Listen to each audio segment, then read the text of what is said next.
Teleamazonas presenta 24 horas con Carlos Sacoto. Amigos de todo el país, muy buenas tardes y bienvenidos a la emisión central de 24 horas en este sábado 16 de noviembre de 2024. Siempre un gusto acompañarlos. Aquí empezamos con la información. Cuenca ha sido declarada en emergencia debido a los incendios forestales que siguen activos en el Parque Nacional Cajas. Como consecuencia, la calidad del aire en la ciudad se ha deteriorado. Iván Rodríguez nos amplía la información desde la capital Azuaya. Iván, muy buenas tardes, te escuchamos. Adelante. Así es, ¿qué tal? Buenas tardes. La calidad del aire aquí en la ciudad de Cuenca es dañino debido a la presencia de humo y ceniza por los incendios forestales que están activos en la zona del Cajas. Las autoridades incluso recomiendan la utilización de mascarillas. Les tenemos los detalles.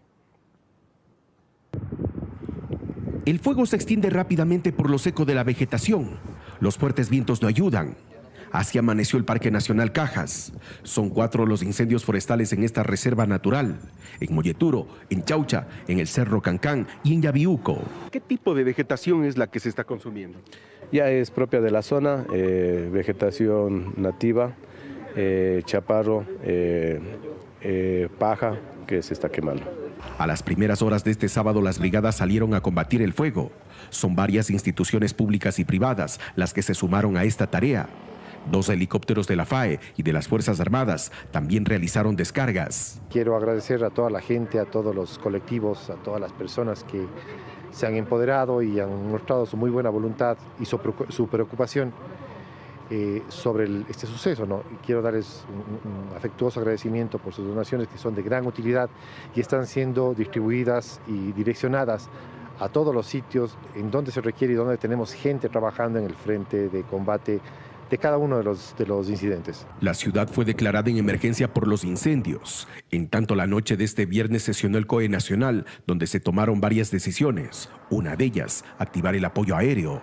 Estos incendios presuntamente son provocados, de acuerdo a lo que hemos visto en los vestigios de los videos, en las declaraciones, en las denuncias. Hemos visto que existe una presencia de personas que están prendiendo fuego a nuestras áreas protegidas y obviamente fuera de las áreas protegidas también. Eso es inaceptable. Y vamos a llegar hasta las últimas consecuencias.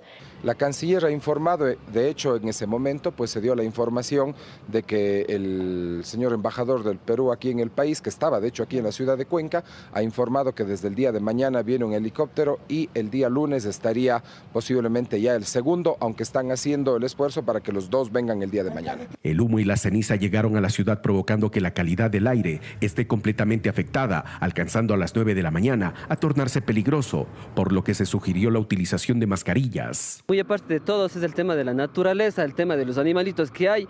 Este parque, si no estoy mal, está considerado como parque de biosfera a nivel nacional, a nivel mundial. Según datos de la Secretaría de Riesgos, en la última semana en Azuay se han reportado 65 incendios forestales, dejando hasta el momento aproximadamente 8.500 hectáreas de bosques afectados. Por favor, oremos todos para la lluvia, pidamos a Dios que nos regale la bendición del agua para que se apague estas candelas. Se informó asimismo que debido a la emergencia está prohibido el ingreso al Parque Nacional Cajas. En Cuenca, Iván Rodríguez, Teleamazonas. Y para más tarde se espera la llegada de un helicóptero ayuda del gobierno de Perú y para el lunes de otro. Con este detalle me despido. Buenas tardes de mi parte. Gracias, Iván. Buenas tardes. Pero no es lo único que ocurre en Loja. Desde el puesto de mando unificado se coordinan las acciones de respuesta para la mitigación del incendio en San Pedro de Vilcabamba. Un total de 129 bomberos están desplegados para labores de combate y logística. Las autoridades, en una rueda de prensa, dieron a conocer las acciones realizadas hasta el momento y la hoja de ruta a seguir. La Secretaría Nacional de Gestión de Riesgos, la Gobernación de Loja, el Teniente Político, el Cuerpo de Bomberos de Loja, el Ministerio de Ambiente, las Fuerzas Armadas, la Policía Nacional, el municipio y otras entidades están coordinando acciones para buscar una salida a esta crisis ocasionada por los incendios que en simultáneo se registran en Loja y en Azuay. Actualizamos la información. 25 incendios forestales en total se encuentran activos en el país, la mayoría de ellos en las provincias de Azuay y Loja. Así lo informó la Cancillería a través de un comunicado en el que agradeció al gobierno de Perú por su colaboración en la lucha contra los incendios.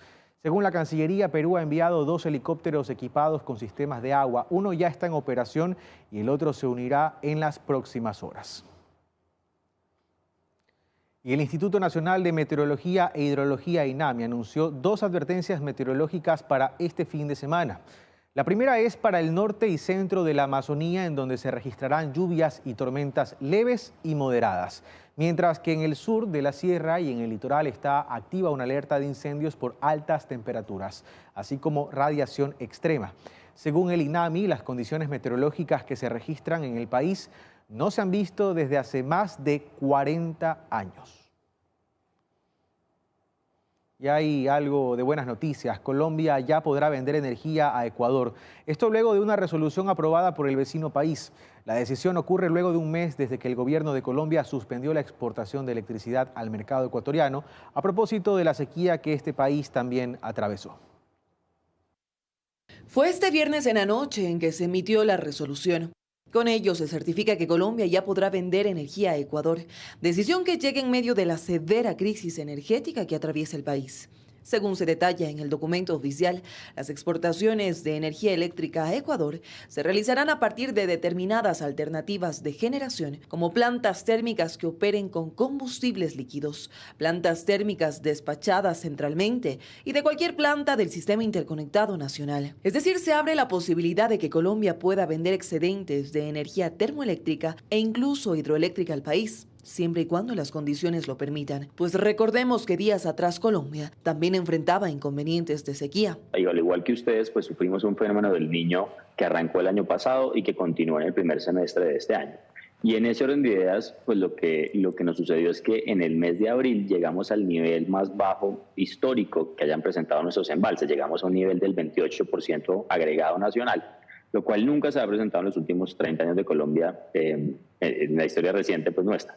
Inconveniente que hizo paralizar esa compra por alrededor de un mes y medio. Sin embargo, ahora la venta de energía es posible gracias a las fuertes lluvias registradas en los últimos días en Colombia. Y según lo expuesto, este país podría vender hasta 450 megavatios de potencia, siempre y cuando las condiciones climáticas lo permitan. Por el momento no se ha dado a conocer la fecha en que será efectiva esta venta de energía. Sin embargo, la noticia llega a ser alentadora en medio de la peor crisis energética que atraviesa el país en décadas. En Quito, Ismenia Solórzano, Teleamazonas. Inimaginable, con focos recargables y ventiladores de mano asisten ahora los abogados a las audiencias en las unidades judiciales de Guayaquil.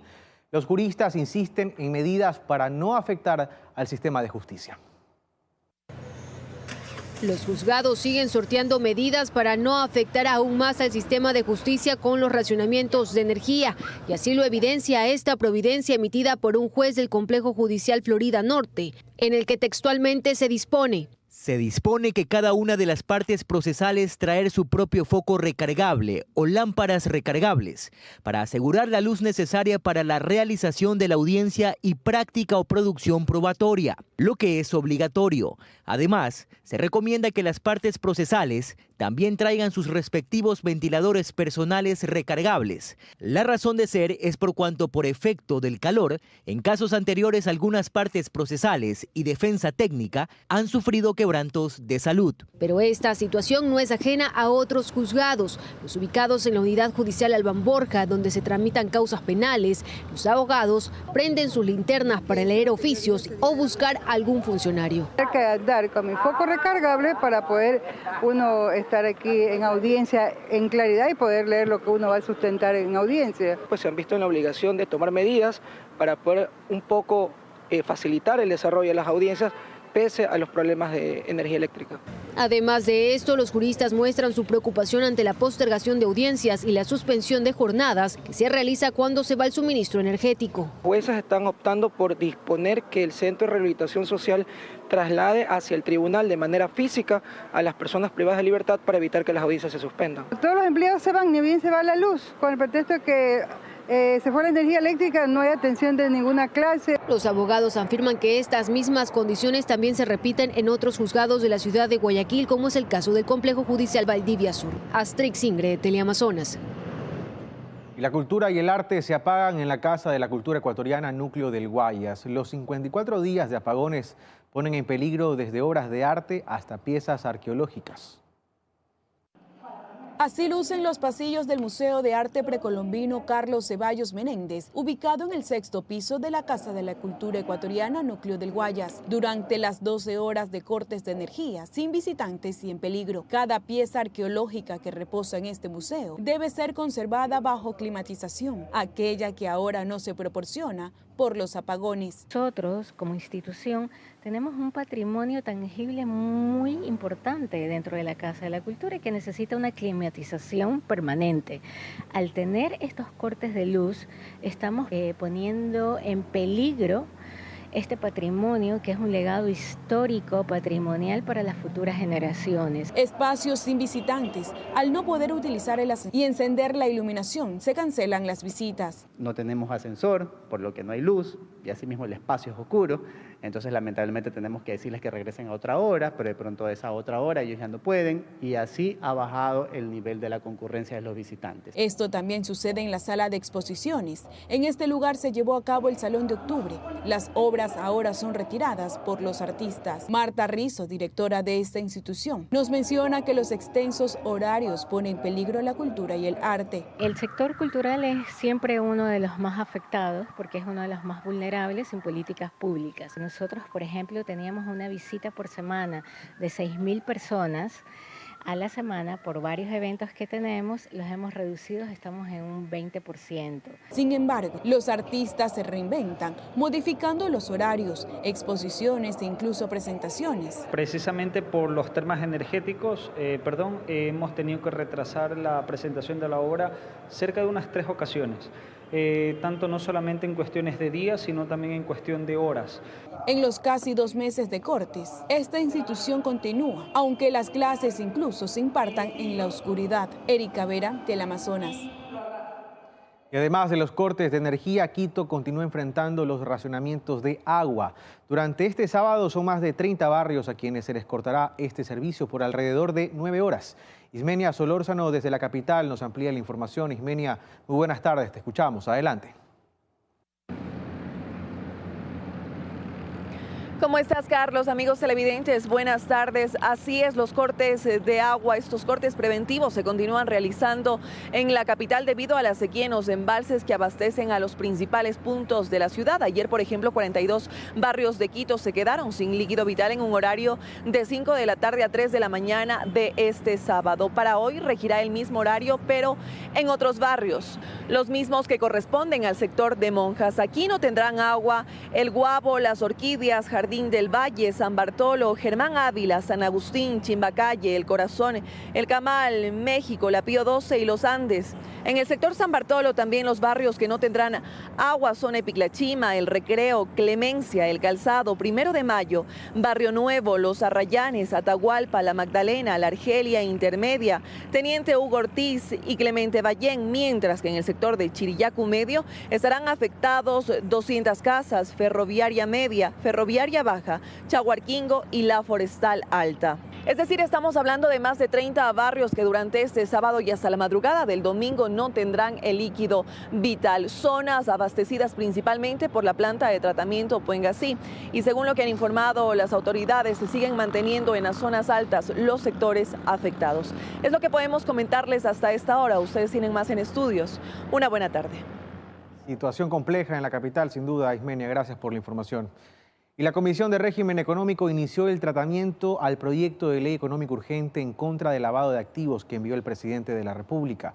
La norma plantea gravar una tasa para los patios donde se comercializan autos usados. El CAL también calificó el proyecto de ley de alivio financiero por la crisis eléctrica.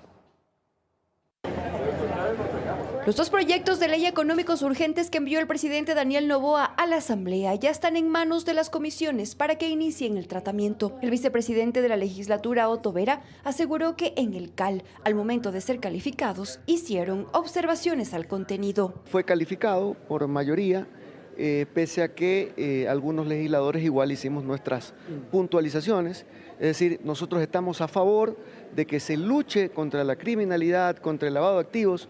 En lo que no estamos de acuerdo es que se suban más impuestos y que esto venga camuflado.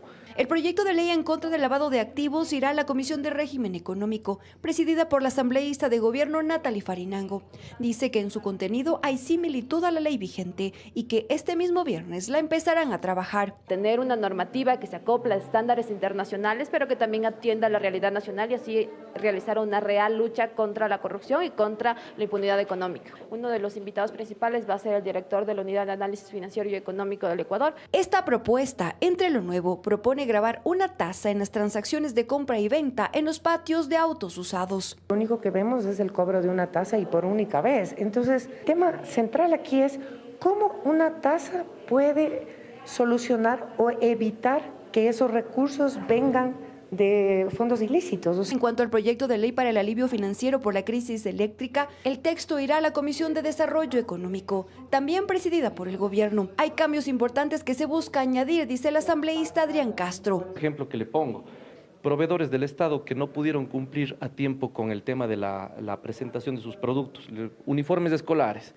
Si el día de mañana un grupo de personas que por los costes de luz, un proveedor del Estado, no pudo atender a tiempo, eso también hay que hacer constar en la ley. El vicepresidente, en cambio, asegura que hay impuestos como el de las universidades que se deberá evitar. Algunas observaciones que hay que hacer, sobre todo en ese tema de los impuestos que se quiere gravar a la actividad educativa, sobre todo la educación superior, que es un tema que seguramente se discutirá. Los dos proyectos de ley deberán ser tramitados en la Asamblea en 30 días. En Quito, Karen Aro, Teleamazonas. Y la eliminación del subsidio al diésel sigue siendo el gran pendiente del gobierno, según especialistas. Esto frente a un nuevo desembolso que el país recibirá de su principal acreedor, el Fondo Monetario Internacional.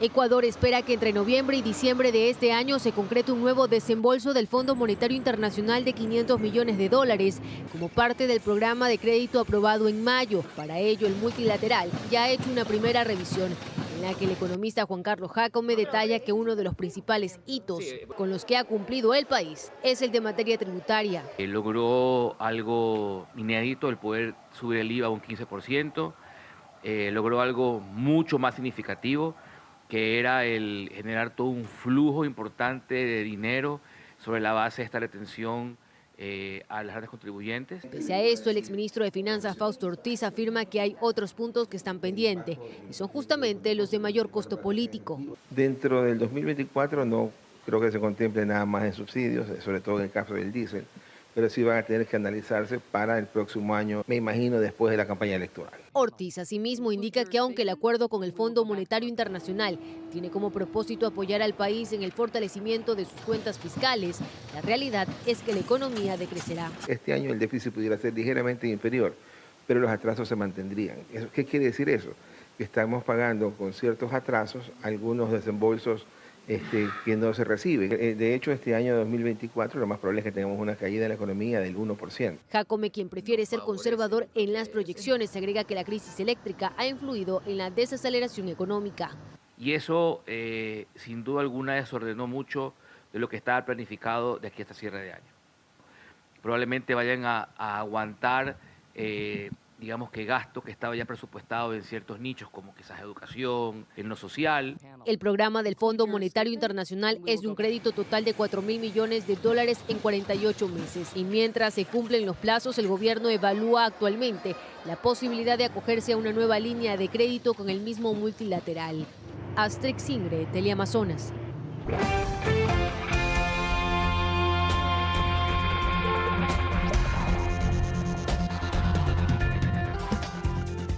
Estamos de vuelta con más información. Gracias por seguir con nosotros. Le contamos, la presencia de campamentos militares en el interior de las cárceles suponía una mejora en los controles de seguridad.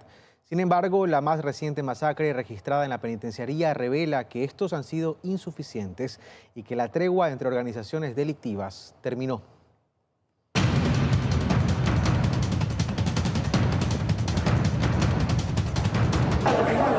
Privados de libertad, sometidos a ejercicios físicos, obligados a limpiar sus pabellones e incluso cantando el himno nacional.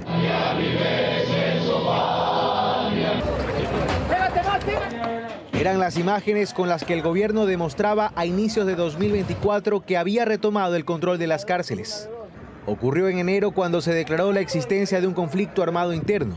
Se decretó estado de excepción y los centros carcelarios pasaron a ser zonas de seguridad nacional, después de tensas horas en materia de seguridad. ¡Viva las Fuerzas Armadas de Ecuador! Se hizo un cambio en la distribución del personal en cada uno de los filtros. Los militares asumieron entonces el control de los pabellones. Antes aquí solo se encontraban los guías penitenciarios y las Fuerzas Armadas estaban encargadas del control externo en momentos excepcionales. Con el triunfo del sí en la consulta popular, en mayo pasado, vía decreto ejecutivo, se dispuso al personal militar realizar controles de armas, municiones y explosivos no solo afuera en las rutas a los centros carcelarios, sino dentro también en celdas y pabellones. Uno de los objetivos también, la desconexión de los privados de la libertad que dentro tenían acceso a internet, a señal telefónica y desde ahí seguían operando. En mayo en la televisión pública el ministro de Defensa aseguraba tener el control total de las 12 cárceles más conflictivas del país. Estamos en las 12 más conflictivas de manera permanente, en las otras hacemos intervenciones periódicas. En esas 12 estamos con el control total por Fuerzas Armadas. Como parte de las medidas se cambió el servicio de alimentación, entre serias acusaciones por la filtración de objetos prohibidos. Pero los tentáculos del crimen organizado volvieron a mostrarse. Se reportaron casos de uniformados de las Fuerzas Armadas detenidos en su intento por ingresar artículos a prisión.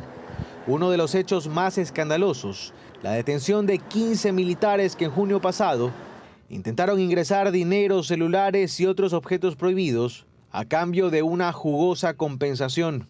Otros casos se reportaron también en la cárcel de Turi, en Cuenca. Septiembre fue un mes clave. A inicio se reportó la presencia de un dron en el techo de la cárcel de máxima seguridad La Roca. El dispositivo fue detonado por comandos de la policía pertenecientes al grupo especializado en explosivos.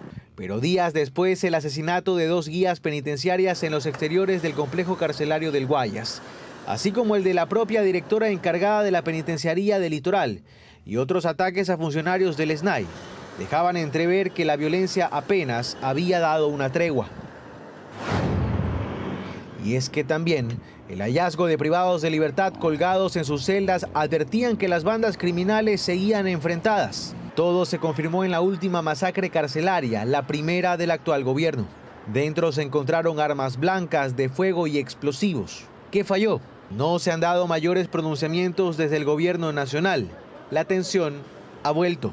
Al momento, el pleno control de las cárceles que se promociona en vallas y en discursos queda en duda. En Guayaquil, Carlos Acoto, Teleamazonas.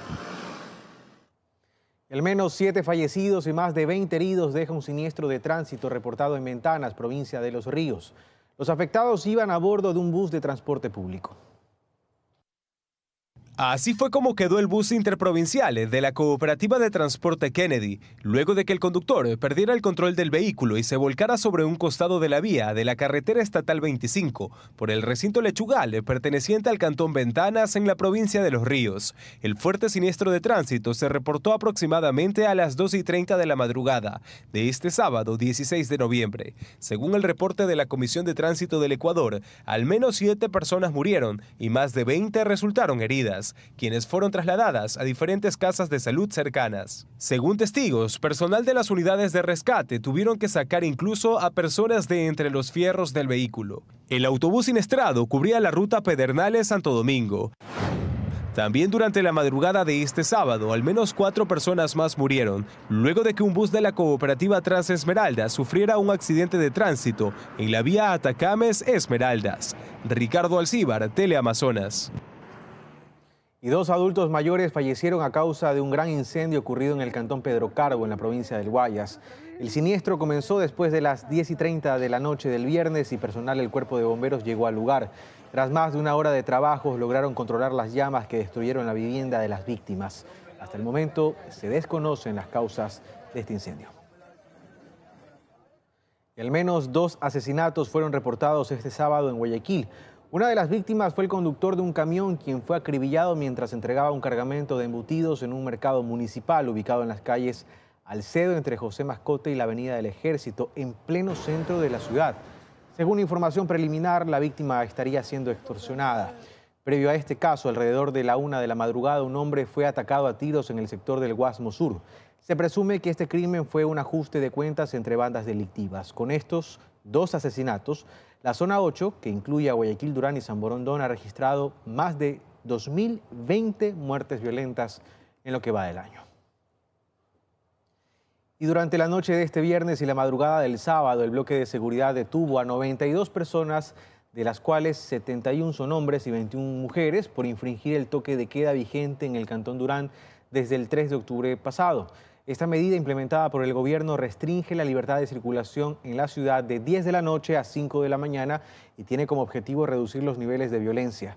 Entre los detenidos, 7 cuentan con antecedentes penales y están siendo investigados por posibles vínculos con bandas terroristas.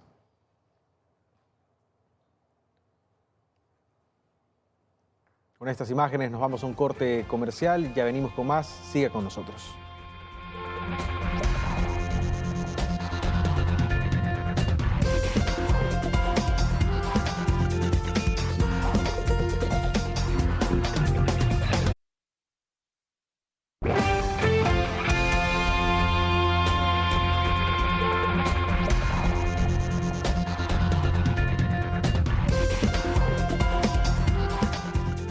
Una de la tarde con 30 minutos, estamos de vuelta con más información y vamos con imágenes en vivo de lo que sucede a esta hora en el centro de Quito. Estamos hablando de la calle Benalcázar y Mejía, en el centro histórico de la capital.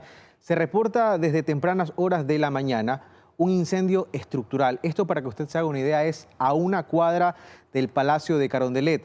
La alerta la recibieron los organismos de emergencia pasado el mediodía y al momento el Cuerpo de Bomberos de Quito continúa en labores de remoción y enfriamiento. Vemos cómo todavía sale humo de la ventana de un departamento en uno de estos inmuebles, repetimos, en el centro histórico. Las calles están completamente cerradas, es muy difícil circular a esta hora por el centro histórico.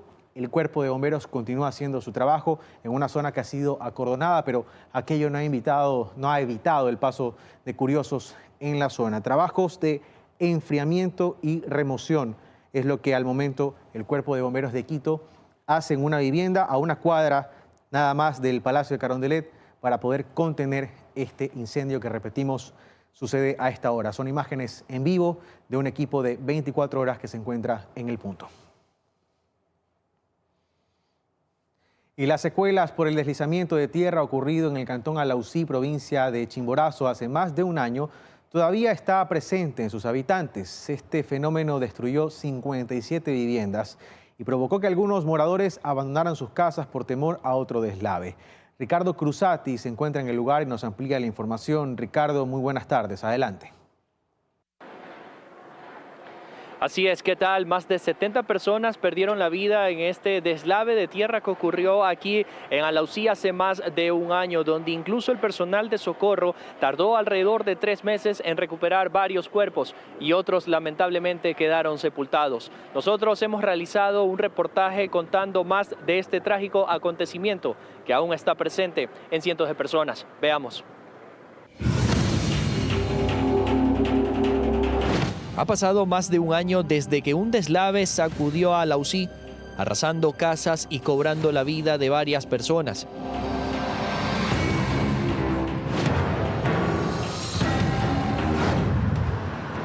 Sin embargo, el desastre sigue vivo en la memoria de sus habitantes, los cuales incluso algunos abandonaron sus casas y otras personas quedaron al cuidado de las viviendas o negocios, de amigos o familiares que las abandonaron. Fue momentos muy duros, personas muy queridas aquí en Alausí fallecieron, familias enteras, fue muy duro todo eso. Un amigo, incluso el que cuida aquí de la casa, el amigo tuvo que viajar para España porque él tenía un local y después del desastre que hubo aquí, la economía aquí en Alausí bajó totalmente, mucha gente salió y después como que poco a poco comenzaron a regresar acá a Alausí. La tragedia no solo destruyó hogares, sino también el factor económico de todo un cantón que dependía del turismo. Sí, la verdad es que sí, antes se sacaba un poquito más, ahora está un poquito flojo, nos mantenemos muchas de las veces nos mantenemos aquí parqueados. Cada vez que se pasa por ahí se recuerda, ¿no? Aquí vivía tal persona, aquí vivía tal persona. Es un feo sentimiento todavía, un sentimiento de nostalgia aún. Por otro lado, hay quienes decidieron quedarse como Karen y sacar adelante su negocio y no bajar los brazos ante esta tragedia. Nosotros pues decidimos seguir trabajando y quedarnos aquí para tratar de sacar adelante el pueblo. ¿Fue muy difícil volver a reactivarse? Sí, fue muy difícil por cuestión económicamente que no había, pero también estamos muy agradecidos porque sentimos el calor de todos los ecuatorianos que nos supieron ayudar con muchas cosas. Este deslizamiento de tierra dejó como resultado 75 fallecidos, 57 casas destruidas y 10 cuerpos que el personal de socorro nunca pudo encontrar. Incluso en la zona del siniestro aún se puede evidenciar tristes recuerdos de esta tragedia. Para muchos, este deslizamiento de tierra ha marcado un antes y un después, dejando una lección de resiliencia y fortaleza que el pueblo de Alausí lleva en su memoria colectiva y poco a poco trata de salir adelante con su propia gente.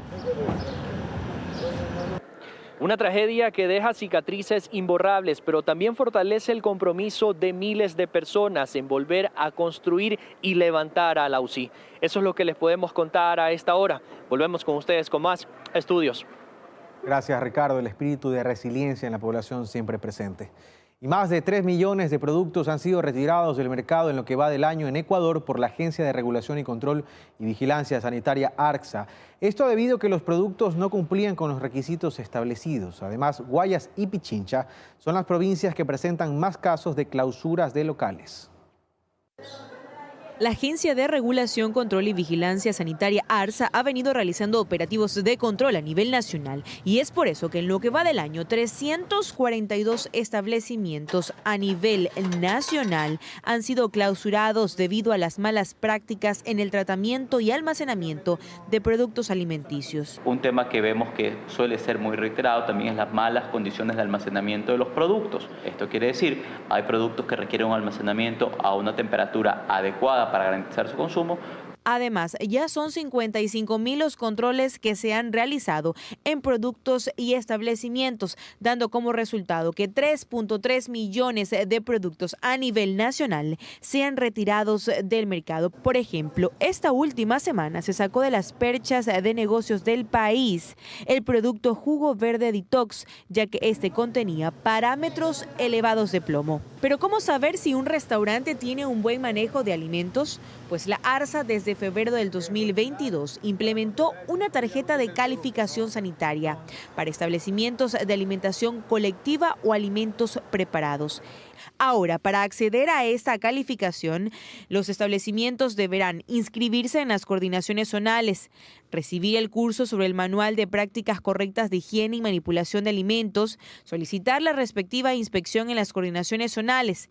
Aquí ARCSA planificará una fecha y hora para la visita y tras la visita se realizará un informe de cumplimiento y se otorgará una calificación. La letra A es la máxima calificación que otorga esta institución adscrita al Ministerio de Salud Pública y certifica que los colaboradores del establecimiento han recibido el curso sobre prácticas correctas de higiene y manipulación de alimentos y por lo tanto cumple con todas las normas higiénicas para comercializar alimentos con confianza y seguridad.